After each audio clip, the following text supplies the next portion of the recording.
Wow. What a statement from Brad Underwood's Illinois Fighting Illini on night one. 113 points. But as impressive as the offense was, thought they did some amazing things defensively. 113 to 55 is the final score. Dion, dare I say, they duked them. That's my term for when a team wins by 60 on a big night where everybody's watching. They duked them. They beat them pretty bad here. This was an all-encompassing performance headlined by the number one thing I think I would have wanted to see if I were an Illinois fan on night one. David Mirkovich's Ken Palm MVP. Guess what, folks? It's for real. It's for real. And we ranked him 21st on our all Big Ten rankings. I think a lot of people were like, wow, you're overreacting to exhibitions. Guess what? No, we're not. If anything, we're underreacting. This might be a top 10 player in the conference. He is special, and we'll spend more time on it. But in 24 minutes, after being the best player on Illinois through two exhibitions, he was the best player on Illinois again. 19 points, 2 for 4 from 3, 14 rebounds, 4 assists to 2 turnovers. This kid is sensational. And we have a lot more to get to on him, but let me run through some other bullet points on the game first. Tomovicic back, 21 points in 23 minutes, 9 for 12 from the floor. Missed 2 free throws. That was weird. 4 turnovers to 0 assists, but also, like, who cares? He went 9 for 12 from the floor and hit 3 threes. He was putting the orange thing in the 10-foot thing. Ben Humrichous, Henny B, your boy. 21 points. What a validating performance for Ben Humrichous after all the ups and downs of his career. And let's be real about it. It's mostly just been downs. This is a major high point for Ben Humrichous and just a reward for going through what he went through and deciding to sign up for it again. Off the bench, which matters to me, I said I would complain and light it all on fire if he was starting over David Mirkovich. Brad Underwood knows what this team needs, and he put Ben Humrichous off the bench. 21 points, 5 made threes in 21 minutes. I thought it was the most comfortable Ben Humrichous has ever looked at Illinois. Kylan Boswell, 10 points, 5 rebounds, 5 assists. A ho-hum, really awesome veteran performance from him. Jake Davis, 13 points, 3 made threes. Katon Waggler, after all the offseason hype that he might be the best player on Illinois, he's not the best player on Illinois. That's David Mirkovich. But this was a real performance. This was a wow, okay, I see what people are seeing performance from him. 18 points, 6 rebounds, 4 assists, 2 steals, 3 turnovers in 26 minutes. Man, anyone that stepped on the floor for Illinois outside of maybe Big Z and the bench warmers was stellar. This was not just an A-plus game. This was an A++++ game from the Illini. Vibes must be through the roof. What did you see? I love David Mirkovich. Illinois fans, leave in the comments. Can I buy his jersey? Like, how does that work? I've already, by the way, like one thing I did last night. Um, I went on the Warriors website and created a Mirkovic jersey. I want him. Mine. Hashtag mine. Is that I want Mirkovic. Like we draft him tomorrow and just see what happens. You know what I mean? Like he played pro ball in Europe. He might still be eligible. Let's just see like if we could play him. Mine. I want him on my team. He's sick. So much fun. So much fun. I mean, you and Cart said it a bunch after one of the exhibitions. There's gonna be a big game. Like he's gonna go to the Breslin and hit a shot, and if Cart's in the arena, he's gonna stare Cart in the face and like see right through Cart. Or he's gonna go to Mackey and hit a crazy shot, and like that crowd's not gonna get to him. Like this kid's a psycho. I love him. I thought Big T was phenomenal.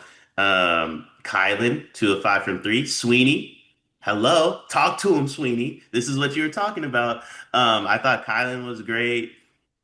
Rizzy, um, never get too high, never get too low. This is kind of what we do. Felt like we missed a couple open looks. We could have been even better. But like I like where we're at. Is Big Z taller than Big T? That's one of my questions going into game two. Which one of them is taller than the other? Big Z's taller. He's listed as 7'2" compared to 7'1". I think he might be 7'3". Like he looked like if Wemby couldn't move, jump, or dribble, that was Big Z. Also shoot, pass, or dunk. But like nonetheless, like him and Wemby stand side by side. There was a lot of similarities probably. Um, Katon Waggler, not the best player on Illinois, but like I think he's really good. His jumper is pretty pure. To have this performance Mirkovic is the best player on the team now to me. But to have this performance without who I thought the two best players on the team were going into the game, I think is even more impressive. I have a ton of thoughts on Mo Williams and Jackson State as well. And did you see what he wore to this? Does he always wear that? Does he wear a jean jacket and a hoodie when he coaching? Did he know we were playing? Mo, I think he like thought this was a secret scrimmage. I think he walked in and said, "Oh my God, there's fans here. What am I supposed to do?" Oh man, maybe he's confused. Maybe he thought this was a secret scrimmage, and that meant that everyone in attendance was going to tell us Waggler shined and Mirkovich was the eighth best player again. So that seems like anytime the doors were closed, that was the reports. I don't know how anyone watched this team in the summer and didn't come away with the fact that Mirkovich is insane. Like Insane. that's got to be the takeaway here. It's legit. The whole thing is legit. And um, look, he's going to have to do it against better competition. We'll evaluate when we get there. But the reports are that he did this against Florida, and we watched how monstrous Florida looked against Arizona. So, look, I am not one to underreact. People know this. I often get bit by it. Sometimes I get swayed by things that shouldn't matter, and I look stupid in hindsight. You can clip this if you want. I have zero hesitation saying this kid is special, and he's one of one, and he's going to be an all timer. And that seems crazy. I can't believe we're saying that because, to your point, Stojakovic isn't even here yet. Petrovic isn't even here yet. I have no idea how good those guys will be. Maybe they'll be amazing. Like we're talking about Mirk being really good, the best player on this team. I think you're right. He's not the best player on this team because other guys have underwhelmed. Last year, like Kasparis became, oh, he's everything for Illinois because guys were underwhelming. This year, that's not the kid. Like Tomislav looks amazing. Kylan has really improved. Like everyone that steps foot on the floor right now is delivering what's expected of them, including Waggler, who we've criticized just because comparatively to Mirk, he's not better. But Waggler looked amazing in this game. Like I know that every single year I come on here and Illinois fans rightly laugh at it with me. I'm laughing with you privately in the Discord when we talk through this. I do the same script every year with Illinois. I come in skeptical. They win me over. It's a great brand of basketball. I get way too in over my skis and I say this is the best team in the country. It comes crashing down at some point. I light them on fire and say I'm out. And then in the end, they end where they end every year. That's the same script every single year. It's probably going to happen again because what I saw in this game, Dion, this is a top four team in the country right now. And it might not hold, but they're playing at that level right now. Like that, this performance was, I think, one of the most impressive performances of the Underwood era to me. 61 rebounds to 19. I don't care if you're playing like a middle school team. You out rebounded them 61 to 19. That's how big and physical this front court and this team is. You had four different guys for Illinois with four or more assists. That's without Petrovic, who's supposed to be the best passer on the team. Like, Dion, do you know how crazy it is that Kasparis left this program and now the ball movement is way better than last year? Like, Kasparis was a pretty elite playmaker in his own right. But yeah, it was very one dimensional. This year's team, the ball doesn't sit, it doesn't stop. I mean, Big T is an elite passer. Mirkovic might be a better passer than Big T. Boswell's unselfish. Wagler's unselfish. The ball zips around and everyone on the floor can shoot. Everyone can pass. They're old. They're mature. They're huge. Wagler's listed at 6'6". He looks 6'8" to me. I mean, the positional size with this group is sensational. Dion, I'm just in, and I've seen enough. I don't know what Stojakovic and Petrovic are going to do to this team. I can't imagine it's going to hurt. It's only going to help this team to get those guys back. This top seven, including Big Z in it, who played bad in this game, this top seven is ridiculous. And I'm all the way in on watching this team. I can't wait to watch this team this season. You know who I left the game liking the most, obviously, besides Mirkovic? Oh. I'm in on Jake Davis. Burner. Ooh. Ooh. Absolute burner. Jake Davis, let it fly, Jake. I don't even want Andre to come back. I think you need let it fly Jake on the court at all times because I'm talking about he lets it fly from anywhere. He's never seen a three-pointer he doesn't want. Logo, take a step in. I think he was like 3 of 8 from three, actually. Did we just Uh, nickname Jake Davis after one game? Is he yeah, let it fly Jake now? that's let it fly, Jake. And I want him to let it fly every single game. If he winds up on the bench, unless it's for Humrichous, we'll have an issue. But I think you roll out. I think you roll out Petro. I think you roll out Let It Fly Jake. Petro's not starting. Wagler and Boz have solidified this. I don't care how good Petro is, he's not starting on this team. I mean, I don't. I think that just shows how good they are, though, right? Like you have a 100%. 100%.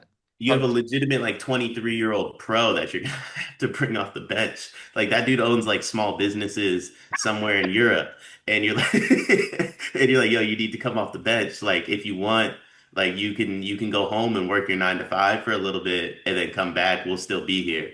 And you're telling him he has to come off the bench for like your freshman. No one expected. It's this team is really, really, really, really, really good. Um, Michigan looked phenomenal. Big Ten has a big three. Everyone said it was 1-2. The Big Ten has a big three.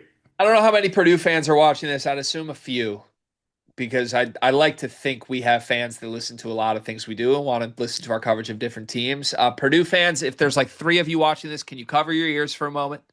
Braden Smith, co-host of the Braden Smith podcast, Running Point on Sleepers Media. Cover your ears for a moment. Illinois and Michigan should want the smoke with Purdue.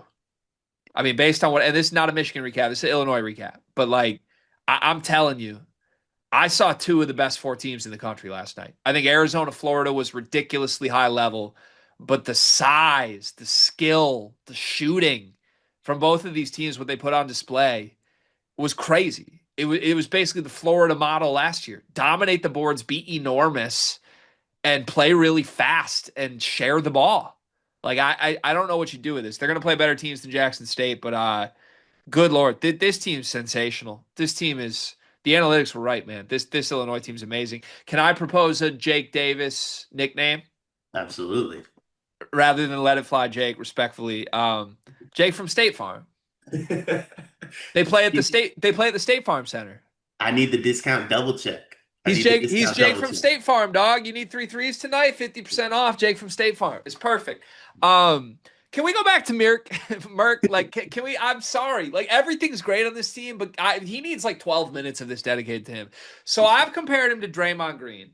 You are Sleeper's in-house resident expert on all things Draymond Green. You are a Golden State Warriors fan. You have watched him probably closer than anyone on earth over the last 12 years. Draymond is a psychopath. He's a physical force of nature. He's a point guard in a tight end's body. He can play all five positions. He's an elite rebounder. The thing Merck doesn't have that I haven't seen yet from Draymond is the elite defense. We don't know what he is defensively yet against high major opponents. We'll see. But offensively, I think their games really mirror each other in terms of what they can do on the boards, the passing, even the shooting. Merck's probably ahead of where Draymond is as a shooter. This is the one thing I want to say, and I want to go down this path. How similar do you think they really are? Am I on track here? But more importantly, this what's lost in me comparing him to Draymond. He is so much better than freshman Draymond was. Freshman Draymond, respectfully, was overweight, was not ready, was almost too much of a wild card in the wrong direction, would make a lot of negative plays. It really took Draymond until his junior season where he had reshaped his body, kind of showed some of those point forward things. David Mirkovich is doing things senior National Player of the Year Draymond Green did through 3 performances. He looks like that Draymond. Yeah. And I don't know what to do with it. Is this sustainable? And do you think that I am accurate in saying that's who his game reminds me of? I think so. I mean, first off, no one understands Draymond better than me, besides maybe his mother. And I think that's shown. I believe we're on the seventh time now that she's blocked me throughout our tenure together on the Warriors. I believe it's year 13. It's about every other year she blocks me. It normally means we're going to go do some stuff in the playoffs for what it's worth, Warriors fans. Draymond Green's still overweight, by the way. I don't know that he's ever fully solved that. He does the thing where he just shows up in the beginning of the year fat, and then he eats gummy bears. His mom blocks me, and then he goes on a diet. He's a big hot Cheetos guy, according to himself, and just loves hot Cheetos. So I feel like Mirkovic is ahead of schedule from Draymond in every category besides defense. Now, the problem is, and this isn't a slight at Mirkovic, everybody in the history of basketball is so behind schedule on defense in comparison to Draymond Green that Yeah. it's hard to make a one for one Draymond Green comparison because, in my opinion, that is the greatest defensive basketball player to ever live. Guards 1 through 5, switches everything, highest IQ maybe ever. He's going to make a phenomenal coach one day. Um, but on the offensive side of the floor, I think Mirkovic is so far ahead of Draymond. He might be ahead of Draymond today. Like if you told me Mirkovic could play offense for the Warriors and Draymond plays defense, I think that might be the best version of us. Some of those threes he took were like step into it rhythm threes. They weren't like awkward catch and shoot. No one wants to guard you. It's like, oh, you want to take a step back? Cool. Boom. Like no issues shooting, doesn't lack confidence in anything. I don't know, like I don't mean this like disrespect. Does he speak English? Yeah. It's I I think it's definitely a second language, and it's definitely still something he's getting more comfortable with from the interviews I've seen. But he was at the podium after this game. Him and Ben Humrichous sitting next to each other answering questions. He had a video where they went behind the scenes on campus, and it should be the last time ever that Illinois students had to ask who he was when he was walking around 2 weeks ago. Hopefully that never happens again to my guy Merck. But yeah, he does. I was gonna say this. If he doesn't, you wouldn't know it when he's on the court. He's speaking fluently out there and talking trash like the whole game. Yeah. The guy was amazing. He's been amazing like every step of the way, by the way. Like I'm yet to watch any Mirkovic content, film, whatever you want, and not leave obsessed. He's not going to be here long enough to be sophomore, junior, or senior year Draymond Green. That was a one and done last night. Straight up. Like that was a guy that's playing at the next level next year. I'm going to do my best to avoid that convo on behalf of all Illinois fans' hearts everywhere, just because we had to spend all of last year being like, will they, won't they? Will Riley year two? Casper is, he's just a pro. Like they spent the whole offseason telling us retention is key. And now they're saying Waggler and maybe Mirkovic are one and dones. I'm just going to avoid it entirely. I'm going to enjoy what we have this year and go from there. To me, there just isn't another player like him. And if it was a normal freshman class, we'd be talking about him at a national level. We'd be talking about him as the runaway Big Ten player, the Big Ten freshman of the year favorite. Hans Steinbach had similar numbers last night at Washington. Hans Steinbach, I forget what he finished with, but at one point he had like 19 and 15 with 10 minutes left in the game.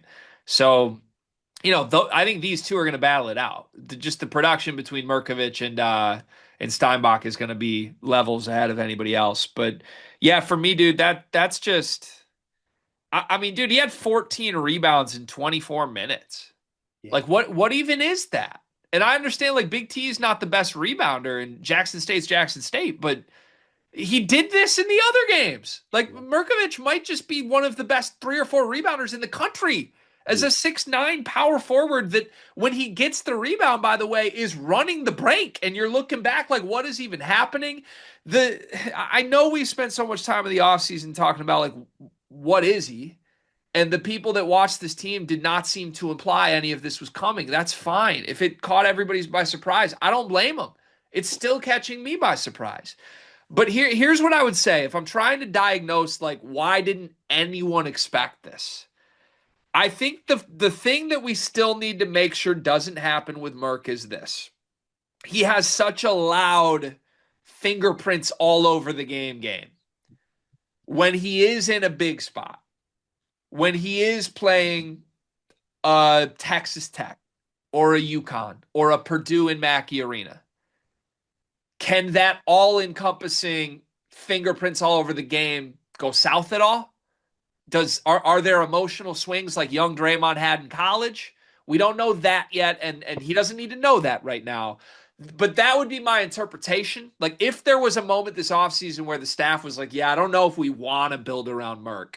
My only interpretation would be they're worried about that. Because why anything we've seen skill wise, why would you not want to just be like, Merck's our best player, we're building around that guy? It Mhm. has to be that they're afraid of there being some downside to it. And maybe that's the pitch. Because look, we've heard reports in summer there were like altercations in practice. Like Merck's a competitive, crazy man. And there was that moment last night, they're up 40. Merck got like taken out at half court. I mean, I got off my seat expecting like Merck's gonna swing on this dude, and he instead like three different players hit him before he could do anything. So I think they all know. I think everyone knows like we gotta handle Merck here. And credit to him, he just looked the other way and kind of gave that Merck smile. But that would be my guess. Is there's still the only thing they have to prove still is like against an elite team in a big spot, can he emotionally handle it? And if he can, I think we're talking about an All-American. I think we're talking about one of the most special players we've ever seen. And Dion, I think he can. I don't see anything that indicates this is going to crash. I'm gonna give you a little insight. I'm gonna give Illinois fans a little insight. Daddy Brad, listen to me real quick. You said altercations in practice, and I got the biggest smile on my face possible. You talked about a fight up 40. You don't want to control this man's emotions. You don't want him to be under control in a big spot. Because I'll tell you what, for as bad, look at Draymond Green. For as bad, this man was ejected from a playoff game and then suspended from a playoff game like 2 years ago. And what was Steph's response? He has a history. We have a history too. Dropped 40 and won a game. You don't want that because the uncontrollable Draymond, both negatively and positively, ends positively. That's Draymond math. I call Yeah. it Draculus. It's Draymond calculus. No matter what he does, as long as he's bought in emotionally, it ends positively for you. Mirkovic is the same way. If you ask him to control his emotions, it's going to take away from the game. And that's what I noticed in the exhibition. That's what I noticed yesterday. You want it to be uncontrollable. What you want is three dudes bum rushing him and rugby tackling him to make sure to make sure he doesn't put Rudy Gobert in a chokehold. And at times like that's gonna be the moment that you need to like control it. But he needs to be uncontrollable because that's how you get the best version of him is by letting him be overtly emotional and letting him fight. You probably gonna need him to punch a teammate or two in practice across like a few year span. And delete the footage. That's what I would say. Delete the footage. Let's not leak that maybe. And I just think if you let him be all those things, right? And I don't know Illinois' schedule, but like let's just say hypothetically they play Duke again in Madison Square Garden. If they go down 12, Mirkovic is gonna hit a three and would get in Cam Boozer's face and would get a little scuffle, and that's gonna get your team going. And you want that. And you don't want to control that because it's going to uplift everybody else, and people are going to rally around him eventually. And maybe Brad Underwood's thing is like they're not ready to rally around him just yet. It took a while for the Warriors to be ready to rally around Draymond Green. The only thing I'll say, and I'm not trying to make it a one and done thing, you're not going to have as much time as the Warriors had to rally around Draymond Green. You're going to have to do it quicker. If you rally around this guy's emotions, the instability yet stability, the negatives that are also positives, that is the best version of this team. That's the best version of Mirkovic, and that's one of the best players in the country. You mentioned he had 19 and 14. I want to say he had 16 and 10 in the first half. Yeah. And 4 assists, like he's everything. There are maybe, and I'm serious right now. I understand how crazy this sounds. There are maybe 4 players in the country who can do what Merck did last night. Yeah. 19, 14, and 4? Yeah. And by the way, this isn't 19, 14, and 4 at like Morgan State where you're the only guy. This is 19, 14, and 4 with senior Kylan Boswell, Tom Ivicic, who's like one of the best bigs in America, if not the best offensive center in the country. Like there's good players everywhere you look, and Merck is still that all-encompassing. And to your point, I think there's a toughness to this team because he exists. That has changed everything. Like Kylan Boswell is a tough dude, but Kylan Boswell is no longer covering up for maybe a lack of it elsewhere. Kylan is now gravitating toward it and elevating to this psychopath who sets the tone. Big T, who I think can have moments where he's tough and moments where he kind of shies away from contact. Big T loves playing with this guy. Yeah. We're going to see the best version of Big T we've ever seen because of this pairing with Mirovich. It's changed everything. And I don't know if they knew this was what they were getting or not. I mean, if you want to tell me that Orlando and Jeff went overseas and had a glass of Cabernet and said we got one, I'll believe it. And they just kept it under wraps. Like let's give credit to the Illinois staff for this.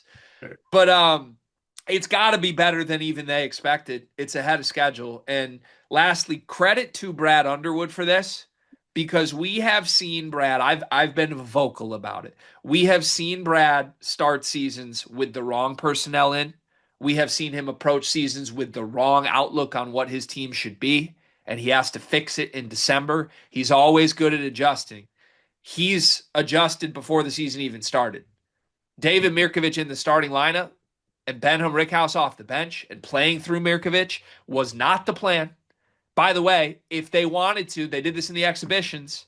You could have started Humrichous with Mirovich in this game, but I'm going to assume they put Davis in because they want to set the tone right now. Ben, you're not starting. You're coming off the bench. And by the way, mind you, Ben did great. I think taking the pressure off of Ben of like, I'm just a bench shooter is everything that guy needed. He played more free than he has in an Illinois uniform. It's a stand, Dion, it's a standing ovation for Brad Underwood. We are 40 minutes into the season, and this guy, every gamble he made with this roster, going all in on the overseas approach, going all in on the experience, saying, yeah, Kasparis and Will, they weren't what we needed physically, emotionally. It didn't work. I got the fix. He's right. And this team, like Illinois fans are rewarded, I think, with a top 5 team in the country. And I realize I'm putting expectations that high, but I know what my eyes saw in this game. Yeah, listen, Mirkovic grabs a rebound, runs down court. He has Let It Fly on his right. He has Humrichous on his left. I'll tell you what, man. Like, who's stopping that? Who's stopping that? It's special. I just think, I mean, you mentioned, listen, Kylan, leave the sage at the crib this year, big dog, because we're psychos now. Like, we're legitimate psychos. We were crazy last year, but we were mentally unstable crazy. We were like the ex-girlfriend or boyfriend who is still calling you after you've blocked them and created a new number. That way they can keep calling you. We're lunatics this year. We're some dogs. We ain't with all the sage stuff. Leave that at the crib. We're not doing personality tests. We got our personality. It's Mirkovic. You mentioned how he like that makes people tougher than they really are. Stephen Curry is a choir boy. He was like in the men's choir at his church growing up. He went to Davidson, lived in Toronto and Charlotte. I watched this man get in Roy Hibbert's face, who's 7'2", and tell him he was going to do some bad stuff to him that I won't repeat. That's because Draymond Green was standing behind him, not because Steph Curry was actually going to do a thing. It was because he knows who's on his team. All these guys are going to now be tougher because Mirkovic is standing behind them. You know what I mean? It's like when Jokic freaks out on the court and his brothers are first row. It's not because Jokic is going to do anything. He's got 2 twin brothers that are ready in that locker room and waiting. And that stuff uplifts a team. That stuff makes you tougher. It makes you better. I love this group. I love this team. Mirkovic, mine, I mine. want to cycle through a couple other guys on Illinois that deserve some call outs too, but I think we had to spend that appropriate time on Merck. And to your point of like elevating the way other guys approach games, in my head, I watched Katon Waggler and people have said he's tentative. He's skilled as all get out, and I see it now. Um, but he is definitely like a little tentative. The way it was phrased to me in the offseason was he doesn't like to step on toes. I like to think that if Katon Waggler was just on a random team, he would probably get his like 18 points and, maybe look at his defender and be like, nice try. Like, man, I'm hot tonight. And I like to think that because Mirkovich has this whole team acting like psychopaths right now Katon Waggler's looking at guys like, fuck out of here, bitch. And like kind of smirking. Like, there's this whole element. Let's pivot to Waggler next. Wait, 18 can I, points, two can I for do two from three. one more thing on Merck? I'm sorry. It'll lead into Wackler. I promise. Sure. There's going to be a moment he's going to get ejected from a big game. it might be like at the Breslin, it might be like, Michigan Mackey, so on, even in Indiana. Dude, it's going to be Merez back in Champaign. Because, by the way, Merez, 21st half points last night, doing all the skill stuff he said he wanted to leave Illinois to do. Yeah. So, like, I'm not going to do this every recap. I promise. It doesn't matter to Illinois anymore. But I just want everyone to know, first off, both sides ecstatic. This is an all-time win-win in terms of a breakup that I've ever seen. At the same time, Mirovich being who he is and as ready as he is has bailed out Illinois fans from me making y'all miserable because Merez is literally doing all the things he wanted to leave Illinois to do and looks amazing. And yet Illinois may have gotten a better player. It's absurd what these two are going to do to each other when they play. Yeah, I mean, Mirk and Merez are both going to get ejected from that game. And then Elliot Cadeau is going to turn it into like Lord knows what. Meanwhile, Katon Waggler is gonna hit for 30 in that game and stare everybody in the face. And you know who's gonna be waiting for him in the tunnel like a true like psycho?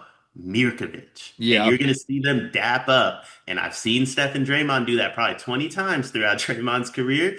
Those are the moments that like it happens. I'm like, okay, this is our team this year. Like this is a team that really is gonna do something. There's gonna be a moment like that this year.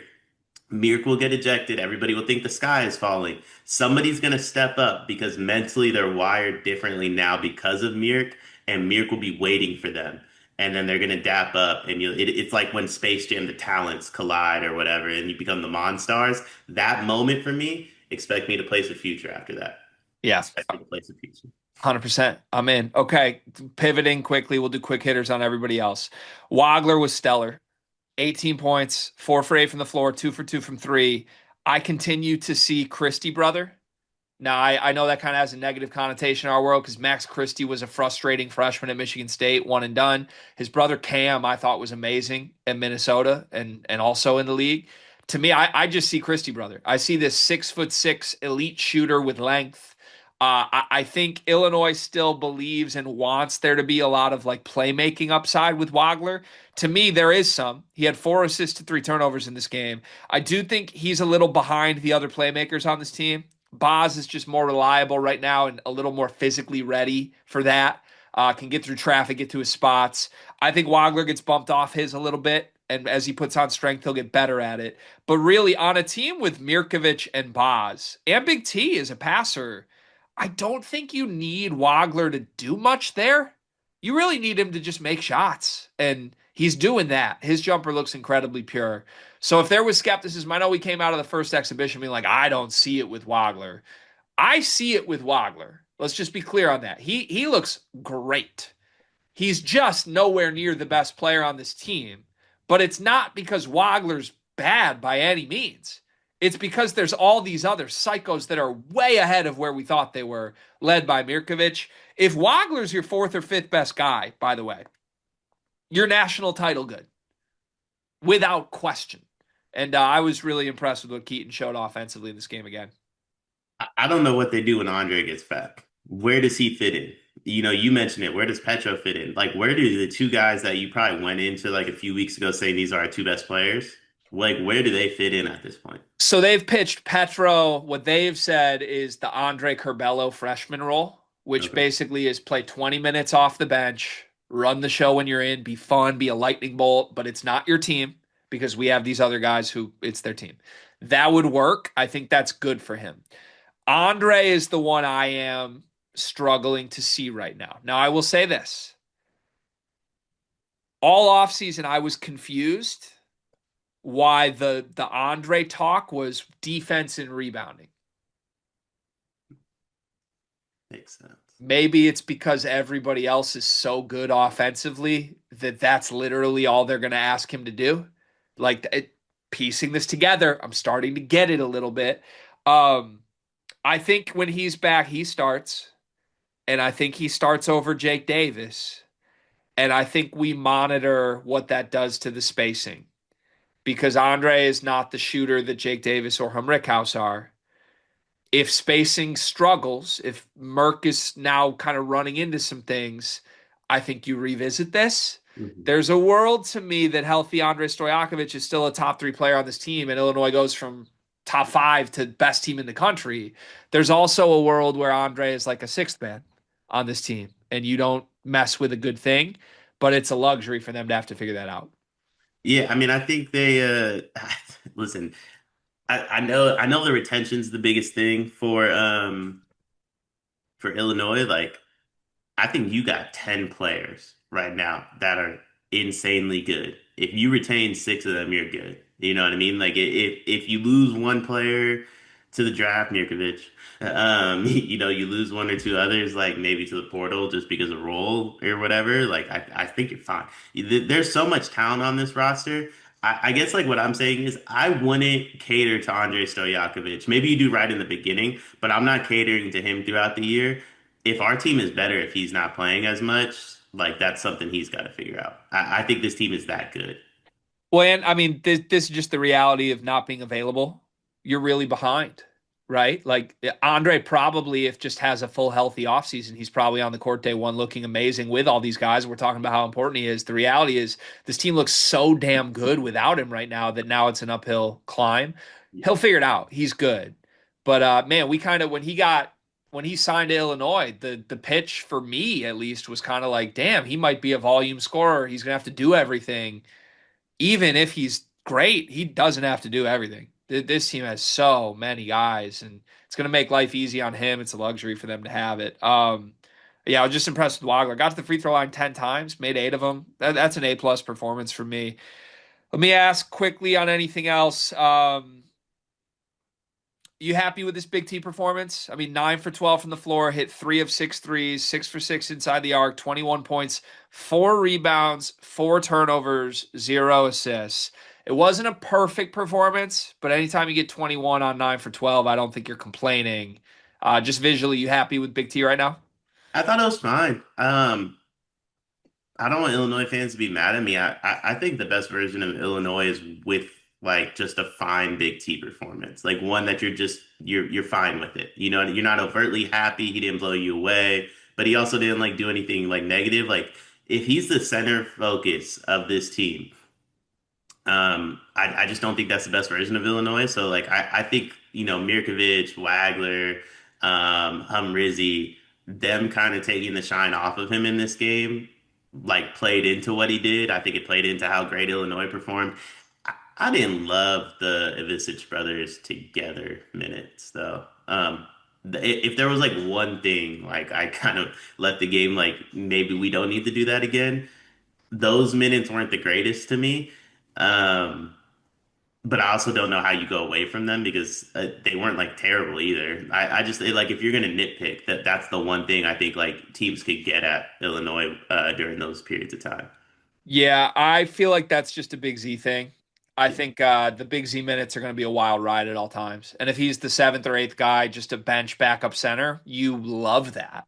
If he has to be more for this team, you don't. He doesn't have to though. That's the beauty of it. Like Merck seriously has solved everything. Hmm. All of the possible questions. Like, does Humrichous have to play? Like, do you have a legitimate point guard without Petro? Do you need to play Big Z? Like, no, you don't have to do any of that because you have your answer all in one guy who's amazing. It's awesome. I think Big Z's in the right role for him for once. 0 for 3 from three in this game. 9 rebounds for Big Z was pretty awesome, and 2 blocks. The only 2 blocks Illinois had in this game. Um, we probably haven't given enough love to Ben Humrichous. I just want to repeat one more time, touched on it briefly. For him to go to the bench after coming back and all he's been through, play 21 minutes, score 21 points, hit 5 threes, get 9 threes up, chip in 5 rebounds and 2 assists. This was an everything performance from like this was everything. And I'm happy for him because I know I have been, if not the loudest, one of the loudest Ben Henrichhouse critics there is. I just straight up didn't, and still probably don't think he's good enough to play serious minutes at Illinois. Um, I thought last year was a disgrace that he was in the role he was in, and I was surprised he came back. But for a kid to go through all of that, a kid to be so he talks about it openly, he's rooted in his faith, And he just there's something here he needed to see through. For him to bet on himself, for Brad Underwood to bet on him, open the door back, and then deliver a performance like this after again taking the step back and role that he needed. Most guys wouldn't do that. This is a selfish business. And Ben Humrichous is one of the more unselfish players in the country. I'm happy for him. He deserves this. I think this is a very repeatable performance. Like, I would not be surprised to see him do this a lot. It's not always going to be 21 points, but, get 20 minutes off the bench, hit 5 threes. He can do that. You're asking the right things of him. He was the speaker at the podium after this. It was him and Mirovich, but Ben was really the leader vocally of this team after. I think it's great he can take that role. He seems like a beloved guy. And he mentioned his faith repeatedly. He just kept saying, "Glory to God, man." Like, and I look, however you feel about it, I grew up in the church. I'm not super actively practicing religion anymore, but I know how important it is to Ben Rickhouse. And I think he felt a lot of things last night having that type of performance. So I'm just happy for him. Any thoughts from you on your guy? You've been a Humrichhouse guy from the jump. Yeah, I'm gonna fall in line with my guy. We're not gonna speak on it. We're not gonna get too high. We're not gonna get too low. This is what we do. This is what we've been doing. Um, Illinois fans talk about their retention a lot. I've been adamant. I said it last year. I can find 3 more years of eligibility for Humrichous. We can be back next year doing this if this is what everybody wants. But we're not gonna get too high. We're not gonna get too low. This is what we do. Got some things to clean up still. I believe it was 2 of 6 from the free throw line, or 4 of 6, excuse me. We got a few things we can clean up, and we'll get there when the time comes. Me and Humrizzy will speak on it though, and Humrizzy, you let me know because I have a lot to say. Me ask you this. This has been entirely positive. There's nothing serious negative to take away from this. Is there any minor element of this performance that has you looking even skeptically at all at this Illinois team? Because I have one thing. Yeah, the fact that it was on the schedule, and I don't think Mo Williams knew it was on the schedule, and I don't think that's Illinois' fault. I think that's Mo Williams' fault. But Mo Williams looked like he was about to go watch his son play like an 8U YMCA game. This was in Champaign, Illinois, Mo, and that was David Mirkovich standing across from you, and he bullied you. So, yeah, I mean, if there's one negative thing, it's just like, yeah, it was just Jackson State. So 55 points, 0.72 points per possession, 36% from two, 24% from three for Jackson State. You would be correct to interpret that as a great Illinois defensive performance. I'm not even pushing back on that. The one thing I would say, I don't think it was the most disruptive Illinois defensive performance, which maybe is how they want to defend this year. Maybe this is a sign of things coming. They got Crocker in, they got a new system. But to me, basically what I saw from Illinois defense in this game was just let's be huge, which is a good formula, by the way. Just being huge in college basketball is like a great way to have an elite defense. And obviously, Kylan's a great point of attack defender. But just box score reading some things that did stand out to me in real time watching this defensively. They didn't force a ton of turnovers. Only 11 turnovers for Jackson State. That was less than Illinois had. And then only 2 blocks. So basically, 90% of Jackson State possessions ended with a shot attempt. They missed all their shots, but Jackson State's a very small team. They attempted 33 two-point shots and only 2 of them were blocked. For a team that is as big as Illinois is, that surprised me. So I guess all I would say is this. If I'm putting anything in the back of my mind for like against a good opponent, what does it look like? I don't think an Ivisic Mirkovich front court is going to give you too much rim protection, which will matter against the Michigans, the Purdues of the world. Do you think that's a fair thing to just bring up right now? I'm not worried about it, but it certainly doesn't feel like it's going to be a strength of this team. I think it really depends on how the guards defend, like the 1 through 3. If they pressure the ball like an insane amount, right? Like if Kylan's picking you up, is it 94 or 96 feet? I say it differently on every episode and hope someone corrects me in the comments, but they haven't yet. Never know, never will know. I'm gonna go with 94. I like that number more. Kylan picks you up 94 feet. It's 96. Kylan picks you up 96 feet. I'm gonna find out it's actually 94. But Kylan picks you up 96 feet. Keaton's getting into you like and making it to where it's difficult for you to get to the paint. I don't think it'll be an issue at all. But if they're just gonna let Braden walk into the paint, then yeah, it's gonna be a pretty big problem. So I think as a team, you know you have that issue. I think you can solve it in ways that don't involve them having to change the way they play and become players that they aren't. And if you're able to do that, if Brad's able to do that, I think you're fine. If not, then I do think you have a pretty big issue on your hands. But with that in mind, I have 3 units on Purdue, G. Oh, and I'm going to use Purdue as the example because I have 3 units on Purdue. TK clearly has a mindset that is probably not what anybody wanted him to have going into the year. Like, I want to shoot. I think there was even like a press conference I watched. He got ready to say they in terms of a bad performance and then said we. This was after the Kentucky exhibition. And I'm probably reading way too far into this. But hypothetically, if there's kinks in the armor, Yaxel has what looks like a club on his hand currently. I don't know. I don't know what's going on with that. He has a boo boo. Yeah, he has a boo boo. Yes, it looks like when linebackers break their hand and say, "Don't worry, I can still play," and then they just have a weapon on their hand, and the NFL's like, "That's okay." That's never made sense to me. But either way, Yaxel has the thing on his hand. Elliot Cadeau exists. TK seems interesting so far this year. Mir can get to all three of them. And Yeah. maybe like defensively, he's not gonna have the best performance. But what does Mirkovic do to you mentally if there's kinks in your mental armor? Um, that takes away from your side of things. So I just think, I definitely think it's an issue, but I think they have ways to solve it. I think you're right. I just if there's one even minor vulnerability I see right now, it's that Illinois is not gonna guard the rim very well. That's all. And maybe they'll be big and force misses and that's it. But that I'm talking at a championship level. If they run into a Florida and Arizona, these monster front courts that we know are gonna basically make Final Four runs, can Illinois hold up with that? I think offensively, this team's good enough to win a national title. Defensively, it was a great start.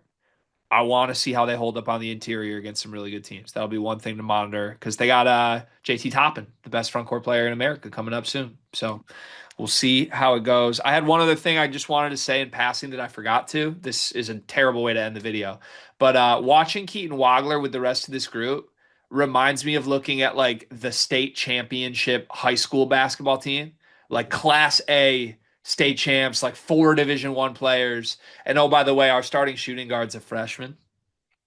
Like he's so clearly not physically ready, but he's gonna be so good. And he like we're just ready. We're good enough around him to let him do it. Like it's like the all the seniors are like going to the party after the game, and like we'll bring the 15-year-old freshman with us after too. Like, come on, Keith, come on. I kept picking up on that and laughing at myself the whole time thinking about it. If Mirkovic speaks German to Christian Anderson in that Texas Tech game, I might like move to Illinois. Congrats to Illinois. Illini, you have officially set the record for fastest time into a new season that I elevate you to my Final Four. It happens every year. We're 6 years running. There's a moment in the season where I'm like, Illinois is a Final Four team. This time it took me 14 minutes to say Illinois is a Final Four team. I can't wait to cover this team this year. Congrats on the win.